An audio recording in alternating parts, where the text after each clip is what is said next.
Okey, hari terakhir April 2026, okey, setelah harga emas itu turun menjunam ke paras ke RM628 untuk 1 gram.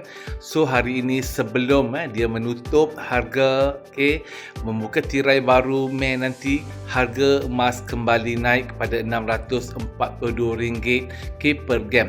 Jadi pertama sekali saya nak ucapkan kepada tahniahlah kepada semua penyimpan-penyimpan emas, especially di bawah bimbingan saya yang mengambil peluang untuk menambah seberapa banyak gram-gram emas di saat harga emas itu turun ke lantai baru-baru ni.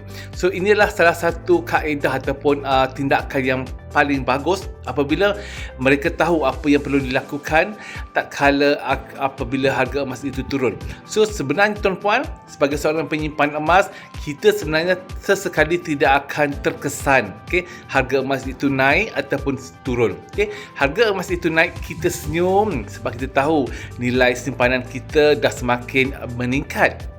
Dan apabila harga emas itu turun menjunam, jatuh ke gaung, orang kata, kita juga riang ria gembira sebab itulah masanya untuk kita memborong seberapa banyak gram-gram emas. So sekarang saya dah banyak kali saya mengulas, saya menerangkan tentang pergerakan harga emas ini. So tuan-puan tak perlu beremosi, tuan-puan tidak perlu emosi sebab walaupun harga emas itu jatuh macam mana sekalipun, gram-gram emas kita sama sekali tidak akan terjejas.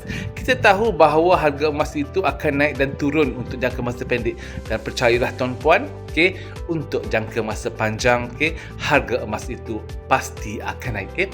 Walaupun tahun ini beberapa dalam antara Januari hingga April ini, kita dah berlaku banyak kali episod kenaikan dan juga episod penurunan, yang agak ketara, kita panggil agak ketara.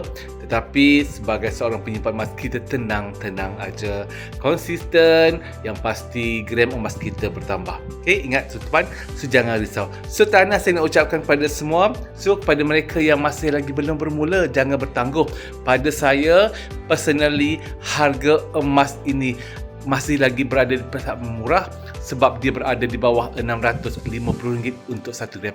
So apa lagi? Besok dah nak Mei kan? Kita mulakan sekarang. Assalamualaikum dan bertemu lagi.